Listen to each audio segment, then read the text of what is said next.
S'il vous plaît, s'il vous plaît, s'il vous plaît. S'il vous plaît, s'il vous plaît, s'il vous plaît. Merci, merci. Donc nous sommes heureux, et tous nos voeux pour la nouvelle année, puisqu'on est encore au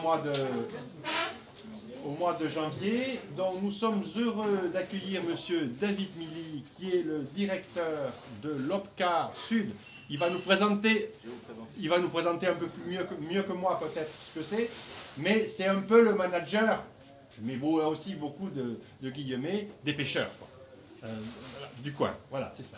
Donc, chaque fois qu'on vient dans cette maison, on parle de poissons. Rappelez-vous, il y a 2 ans, on était venus, il y avait Mickaël, il y avait Marie, non, comment elle s'appelait, la pêcheuse Anne-Marie. Anne-Marie.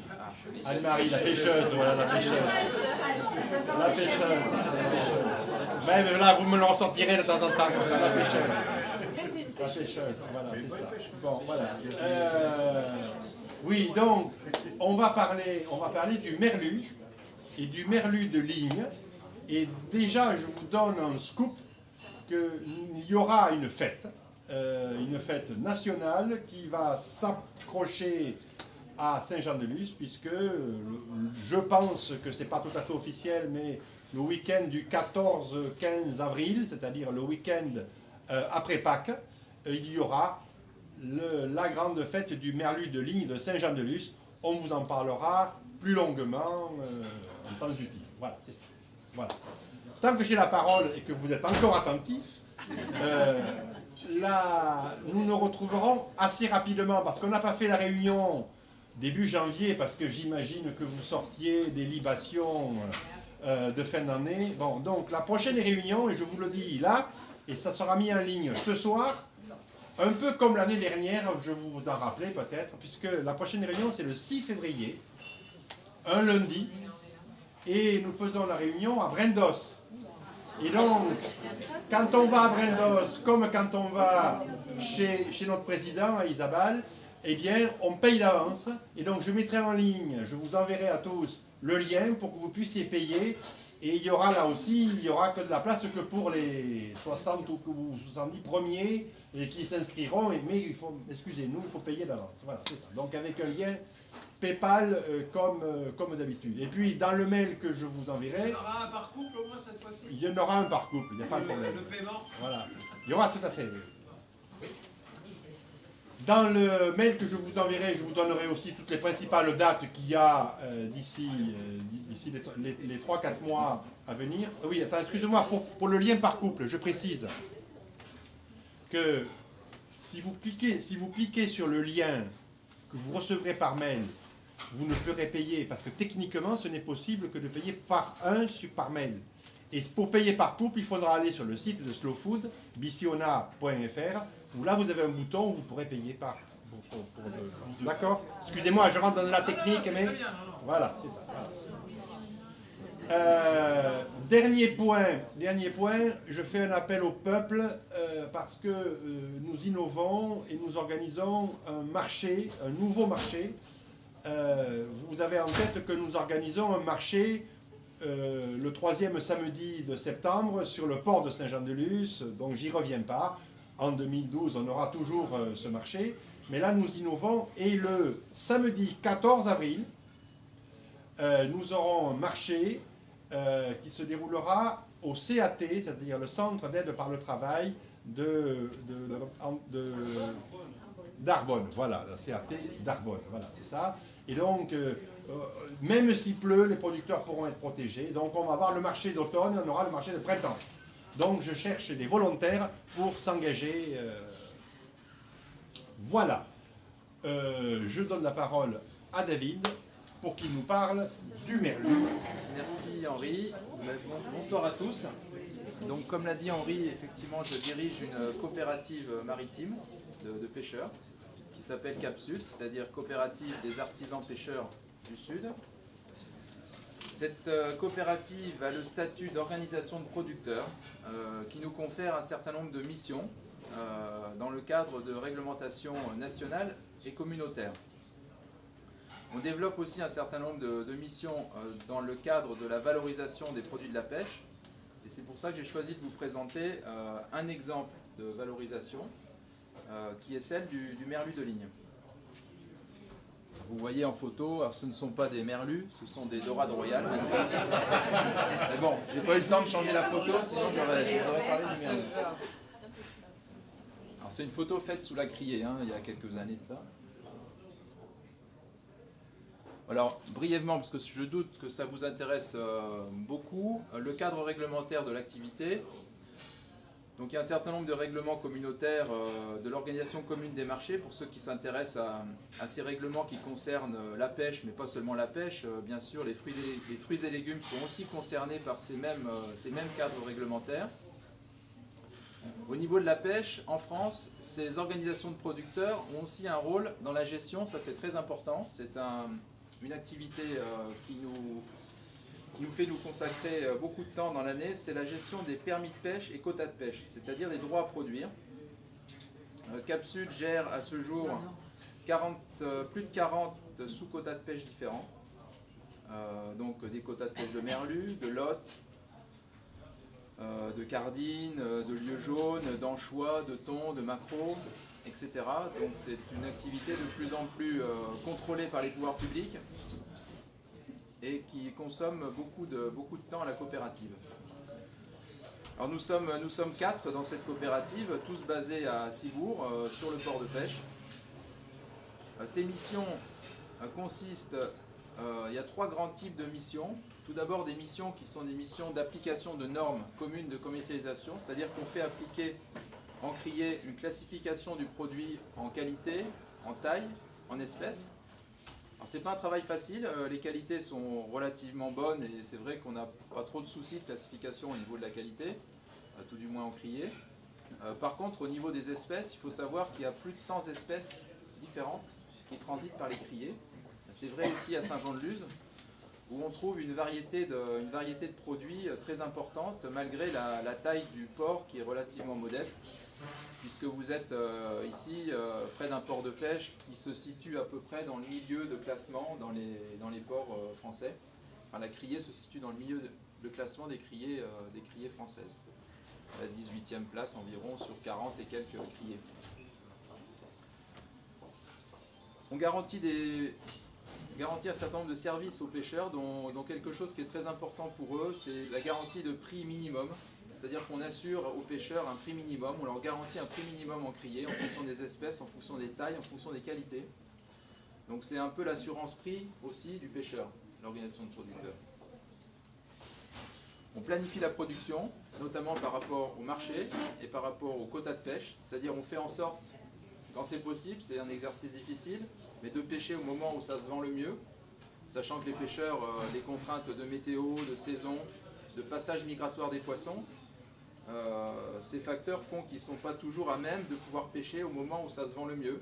Donc on peut avoir des moments où on va pêcher beaucoup et malheureusement le marché est assez peu porteur à ces moments-là. Donc c'est là où la notion de prix minimum est importante pour le pêcheur, puisqu'il peut y avoir des problèmes de surproduction et des problèmes de prix assez bas. Les autres opérations, et c'est là que je vais plus particulièrement développer, les opérations de valorisation. Donc c'est tout ce qui est assurance qualité, marque, label, etc.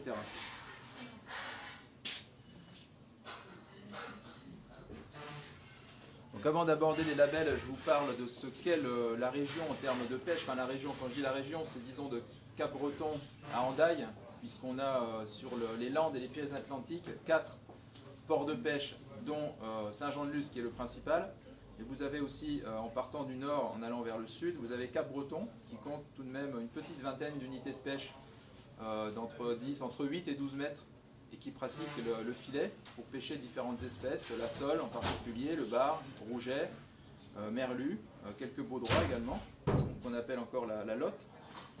Vous avez ensuite, après Cap-Breton, Bayonne. Vous trouvez quelques unités qui, comme Cap-Breton, vendent une partie de leur production directement aux consommateurs, par le biais d'étals de vente directe. Donc vous en avez, c'est très développé à Cap-Breton. C'est un peu moins développé à Bayonne, il y a moins de pêcheurs à Bayonne. Il y a 5 ou 6 unités qui travaillent à partir du port de Bayonne. Filayeurs aussi, petits bateaux, 10 à 12 mètres. Ensuite, vous avez le port de Saint-Jean-de-Luz, où là, vous retrouvez un peu tous les métiers de la pêche artisanale, mais aussi bien du filet, du chalut, de la Seine, qu'on appelle ici la bolinche, pour pêcher des petits poissons pélagiques, chinchards, sardines, anchois, voire du maquereau.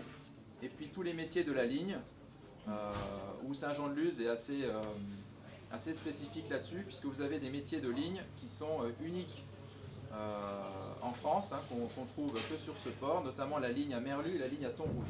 Donc il y a deux grosses spécialités à Saint-Jean-de-Luz, unique en France, qui est la ligne à Merlu, que je vais développer plus tard, et le thon rouge pêché à la canne.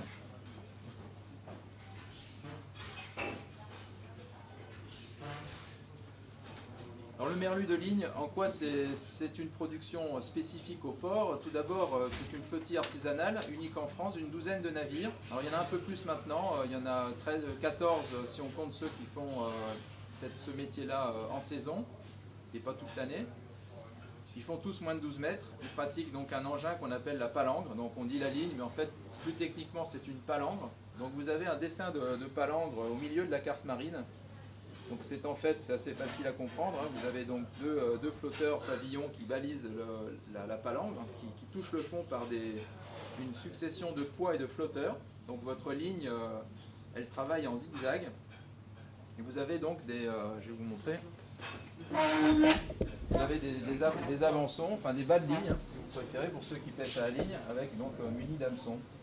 Alors c'est environ 1500 hameçons qui sont filés, mouillés chaque jour par une même unité de pêche et qui sont relevés quelques heures plus tard. Donc en fait la ligne est mouillée très peu de temps pour obtenir un poisson, vous le verrez, encore vivant et de très très bonne qualité. Alors c'est le dessin de la palangre est calqué sur la zone de pêche, hein. Au fond vous avez une carte marine et la zone du dessin correspond à peu près à la zone de pêche, c'est-à-dire une zone qu'on appelle le gouffre de Cap-Breton. Là aussi c'est un lieu géographique au niveau de l'océan Atlantique qui est assez particulier. Hein, on en trouve, cette configuration des fonds marins se rencontre à très peu d'endroits dans l'océan, c'est-à-dire vous avez une zone très profonde, très près de la côte. Vous avez une fosse qui démarre à quelques centaines de mètres du bord de la plage de Cap-Breton.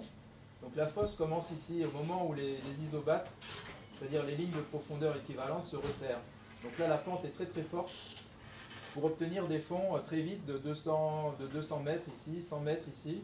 Là vous avez 50 ou 60 mètres déjà, très près du bord.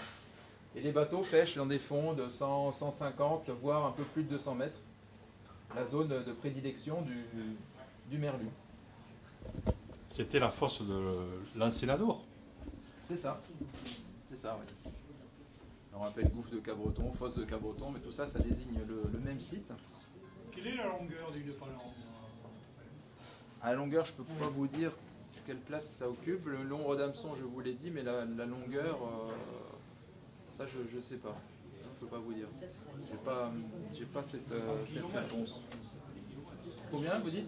Je sais pas, ce ne sont pas des kilomètres. Ah non, c'est pas des kilomètres. Non. Les Japonais ou les trucs. Ah non, ça n'a rien à voir. Hein. Ouais, mais les Japonais, kilomètres. ça va être plutôt de l'ordre de 10 000 hameçons et des hameçons espacés. La palangre japonaise, c'est une palangre déjà de surface ou de plein eau et qui est destinée à pêcher des poissons, des gros pélagiques, du thon, de l'espadon, voire du requin.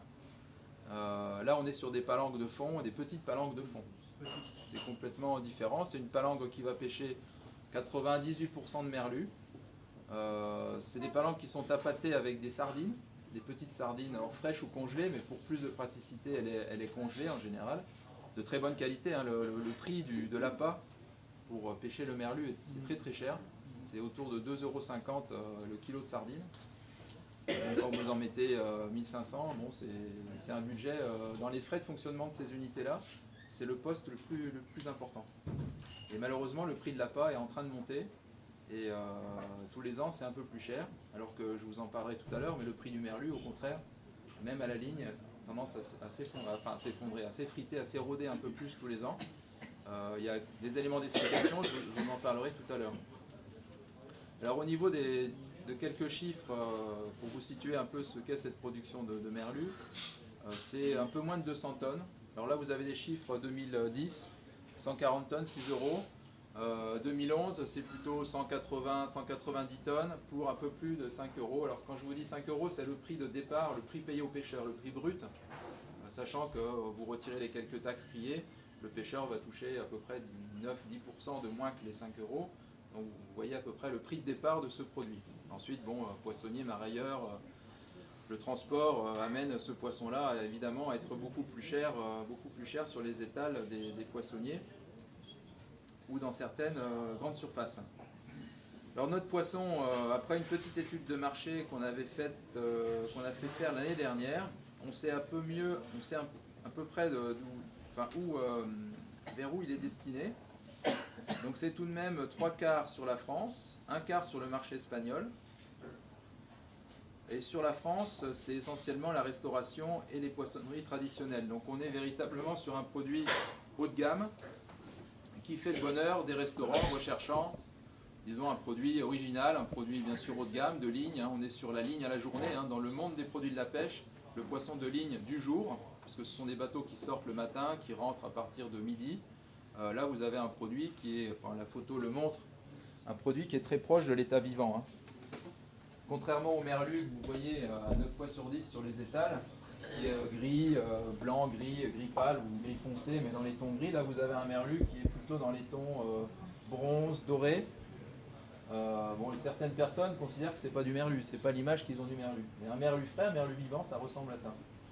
Donc vous voyez la petite étiquette que chaque pêcheur adhérent à la démarche met sur le poisson. On appelle ça vulgairement un pins. Hein. Vous avez différentes informations sur le pins. J'en ai amené quelques-uns, d'ailleurs je pourrais vous les faire passer.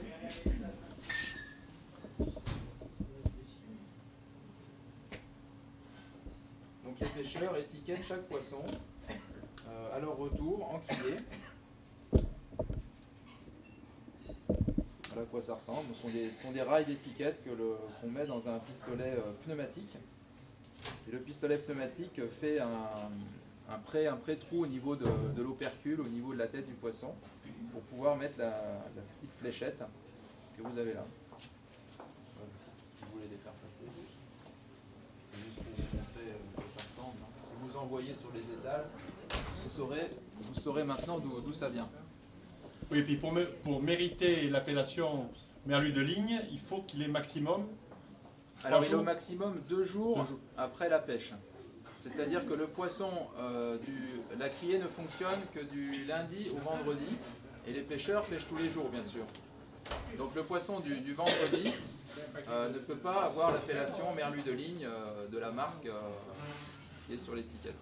Ce poisson-là n'est pas étiqueté. Le poisson du samedi, du dimanche, qui lui va donc avoir moins de 2 jours au moment de la vente du lundi, lui pourra recevoir l'étiquette. Et les lundis fériés, ben c'est pareil, là c'est le vendredi, il n'est pas étiqueté, le samedi non plus, pour toujours garder 2 jours maximum au moment de la première vente. Alors ça c'est important, c'est pour garder le côté haut de gamme de ce produit. Bon, c'est vital pour nous. Pourquoi c'est vital? Ça c'est marqué en bas. Tout simplement parce qu'on a à faire face aujourd'hui à une concurrence très très forte de la pêche espagnole, palangrière espagnole. C'est le même principe au niveau de la technique. Par contre, ce sont des bateaux beaucoup plus gros qui font des marées, quand je dis des marées, c'est les sorties en mer qui sont de l'ordre de la semaine, voire un peu plus, et qui ramènent un poisson donc d'un aspect un peu moins frais. Mais c'est des productions qui sont sans commune mesure à ce dont je vous ai parlé. Là, on parle un peu moins de 200 tonnes. 200 tonnes, c'est parfois ce que vous avez en une seule semaine à la Palangre espagnole, à Passares, un port voisin du Pays Basque. Donc en une seule semaine à Passares, vous pouvez avoir autant que dans l'année à Saint-Jean-de-Luz de merlu de ligne. Alors ça, c'est une concurrence qui nous fait mal parce que cette pêcherie a repris un essor assez considérable ces dernières années en raison d'un retour de la ressource assez spectaculaire. On a parlé de plans de restauration, il y a un certain nombre de mesures sur le merlu très contraignantes pour les pêcheurs. Alors je ne sais pas si c'est ça qui a porté ses fruits, en tous les cas on a affaire à beaucoup de ressources au niveau de la fosse de Cap-Breton, mais aussi sur tout l'Atlantique, y compris en mer du Nord, y compris en Ouest-Écosse, dans des zones où il y avait relativement peu de merlu. Et aujourd'hui, il y a un certain nombre de flottilles de pêche, alors petites et grosses, qui s'adonnent à la pêche au merlu, et vous avez donc un marché qui est relativement riche en apport de merlu. Et notre merlu à nous, eh bien, il est passé en quelques années Pour vous donner une idée de un peu plus de 8 euros en criée à maintenant autour de 5 euros. Donc il y a quand même eu une baisse pour les pêcheurs assez importante. Assez conséquente. Alors, heureusement, ils pêchent mieux qu'avant, eux aussi. On est sur des productions par jour qui vont, disons, de 80 kg jusqu'à 500 kg par jour. Les pêches de 200, 300 kg sont pas rares. Donc en fait, bon, ça reste une activité qui est rentable, mais les pêcheurs sont très inquiets. Ils sont très inquiets parce que cette baisse du merlu, cette baisse des prix n'a pas l'air de... On n'est pas au bout et j'ai peur qu'on ait encore en 2012 une petite érosion du prix avec des charges. Alors j'ai parlé des charges d'appât, j'aurais pu parler du carburant. Il faut y aller à Cap-Breton, Saint-Jean-de-Luz c'est quand même pas tout près. Il y a quelques heures de bateau avant d'arriver sur les lieux de pêche. Et tout ça c'est en augmentation, donc la baisse des prix, l'augmentation des charges. Les pêcheurs sont inquiets, donc par cette démarche d'étiquetage, par cette démarche de labellisation, nous sommes en train d'asseoir un peu mieux notre merlu de ligne qui est connu, qui a une réputation, mais nous voudrions la développer, encore mieux l'asseoir dans le sud-ouest, mais la développer vers l'extérieur. C'est un peu fait sur Paris, auprès de grands restaurants, mais c'est encore à faire dans d'autres grandes villes qui, elles aussi, ont des grands restaurants qui pourraient être à même d'être intéressés par ce poisson. Donc on est dans une démarche de consolidation de notre marque et une démarche aussi de communication pour mieux faire connaître ce produit haut de gamme et c'est vrai unique sur toute la façade atlantique puisqu'on reste les seuls à pratiquer. Alors c'est pas un miracle qu'on soit les seuls.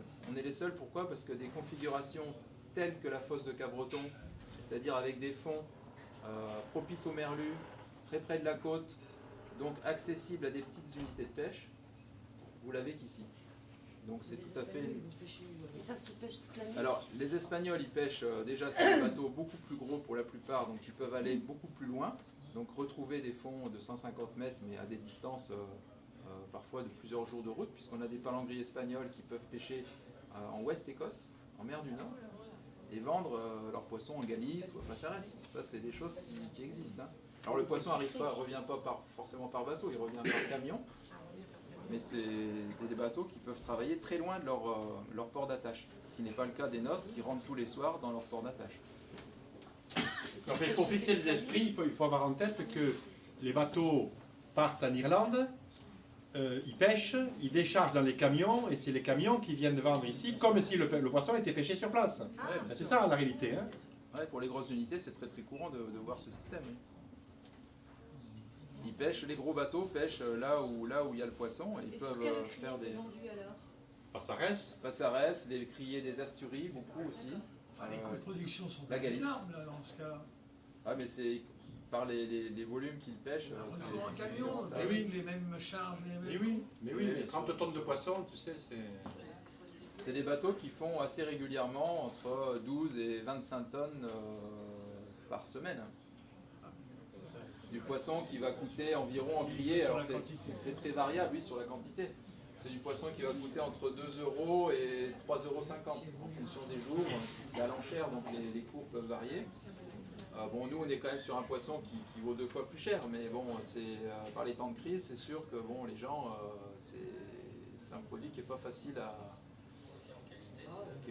à vendre aujourd'hui. Alors en qualité, alors la différence en qualité, c'est tout d'abord, juste autre chose, juste une question. Pouvez-vous me dire quel est le premier port d'Espagne? De pêche, oui, le port de pêche d'Espagne. Tonnage. Ça dépend, c'est un aéroport? C'est un aéroport. Ah, Non, pas Fontarabie. Non, pas Fontarabie, parce qu'à Fontarabie, il n'y a pas de gros avions. Non, c'est à côté. C'est Vitoria. C'est Vitoria. Le plus gros port d'Espagne, c'est Vitoria. C'est l'aéroport, mais ça veut dire qu'il faut avoir en tête que le poisson, il vient du Chili, il vient d'Argentine, il vient d'Afrique du Sud et compagnie. Entendez, c'est ça le jeu. Hein. Et ça, c'est du frais. Hein. C'est du frais, hein. Alors c'est vrai que des pêcheries de merlu, il n'y en a pas que dans le golfe de Gascogne. Il y en a aussi, comme l'a dit Henri, en Amérique du Sud, en Afrique du Sud. Alors, ce sont des espèces de merlu qui sont proches de celles-ci, mais qui ne sont pas tout à fait la même. Hein. C'est là où je vous parle du merlu de l'Atlantique, qui est le Merluccius merluccius en latin. Les autres, Afrique du Sud, c'est Merluccius capensis. Et le merlu d'Afrique du Sud, c'est Merluccius autre chose. Alors c'est vrai qu'aujourd'hui à l'étal... Madame Michu, elle ne s'en rend pas compte. Non, mais elle va bientôt s'en rendre compte. Parce que la réglementation va évoluer dans l'étiquetage aux consommateurs. Vous serez mieux informé qu'avant de ce que vous allez voir à l'étal, et ça c'est très bien. Vous aurez le nom latin. Donc vous pourrez reconnaître un merlu atlantique, un merlu d'Afrique du Sud, etc. Ah oui, puis normalement sur le poisson, l'étiquetage de la provenance est obligatoire. Oui, mais elle est mal faite aujourd'hui, alors c'est en train d'être réformé, je ne sais pas par quoi ça va être remplacé, mais vous avez des indications type, nous vous allez voir sur notre menu. Écoutez. En Espagne, la provenance est marquée. Vous allez avoir des grands noms, c'est obligatoire normalement, vous allez avoir Atlantique Nord-Est. Voilà. Atlantique Nord-Est, ça ne veut pas dire grand-chose. Voilà, exactement. Ça veut dire Voilà. Ou code FAO 27. Bon, ça ne veut pas dire grand-chose, mais c'est Atlantique Nord-Est. Après, bon, je répondrai à toutes les questions, je vais juste finir sur le... Alors, il y a une question sur la différence en qualité. Alors, un poisson du jour, c'est un poisson déjà qui va se garder, qui va avoir une tenue dans le temps, chez vous, dans votre réfrigérateur ou chez le poissonnier, beaucoup plus long qu'un produit qui a déjà 8 jours. Ça, déjà, c'est un produit que vous pouvez acheter et consommer. Vous pouvez acheter, mettons, le mardi, si le marché c'est le mardi, par exemple, et le consommer même le week-end, bien au froid, sous un film étirable, pour pas qu'il sèche. C'est tout à fait faisable. Ensuite, la fermeté. Là, vous allez acheter un poisson qui sera déjà, contrairement à beaucoup de merlus fermes, vous le tenez, il est ferme. C'est un produit à chair délicate, hein. Donc le merlu ferme, c'est déjà un signe de grande fraîcheur parce que beaucoup de merlus que vous pouvez trouver à l'étal sont déjà relativement mous. Donc là vous aurez un produit ferme et ferme relativement longtemps. Ça c'est la différence. Ensuite au niveau de la texture dans l'assiette, bon, vous allez avoir un produit frais, c'est-à-dire une chair qui va bien se détacher, ça ne sera pas de la purée, ça sera pas... Pour ceux qui connaissent le merlu, on n'est jamais déçu, mais ça peut être un produit qui est quand même relativement mou. Sur un produit de ligne du jour, vous n'aurez pas cet inconvénient.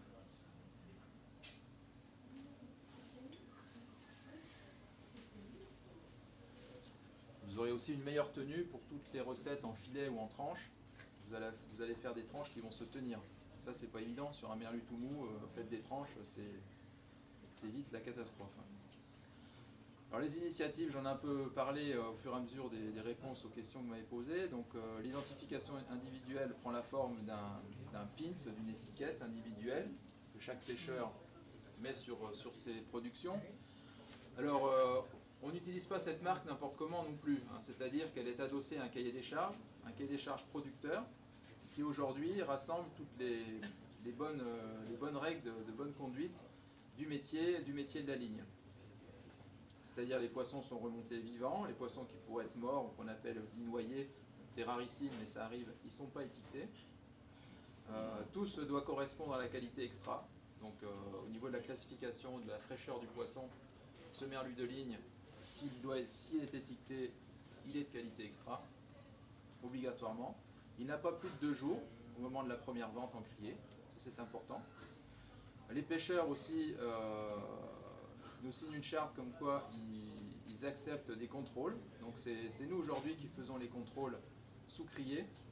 Et on fait appel à un organisme aussi extérieur, une association, l'IMA, qui vient aussi temporairement, occasionnellement, de manière inopinée, contrôler le bon étiquetage des produits et la conformité au cahier des charges.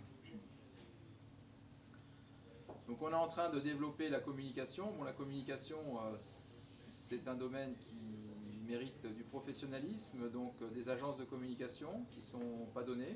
Donc on est en train de rechercher des financements pour pouvoir communiquer encore un peu mieux sur ce produit-là. Aujourd'hui on le fait au travers de manifestations, d'occasions, d'opportunités comme aujourd'hui, comme le Salon de l'Agriculture, on en a parlé, comme la Ferme en Ville à Bayonne, bientôt une fête du Merlu, j'espère, à Saint-Jean-de-Luz. Mais c'est vrai que ça manque un peu de planification, de programme, de professionnalisme. Ça devrait venir assez vite là.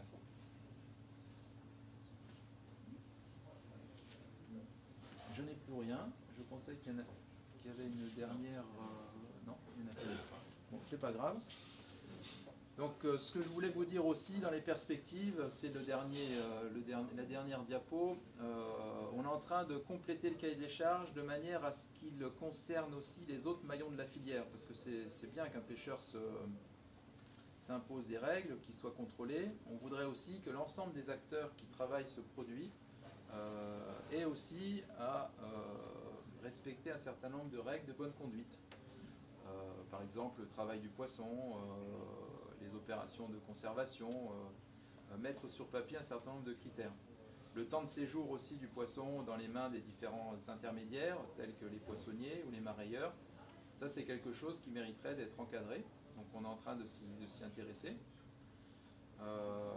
On est aussi en train de regarder si on ne pourrait pas associer cette marque collective, cette marque commerciale, privée, à une autre démarche de manière complémentaire. En France, actuellement, il y a beaucoup d'idées qui foisonnent en termes de pêche responsable, en termes d'écolabel. Et c'est vrai que ces métiers-là, de la ligne à Merlu, sont des candidats assez privilégiés pour recevoir un label pêcheur responsable ou un écolabel sur cette pêcherie bien particulière. Voilà, j'ai terminé mon exposé. Après, bon, je suppose que vous avez des questions sur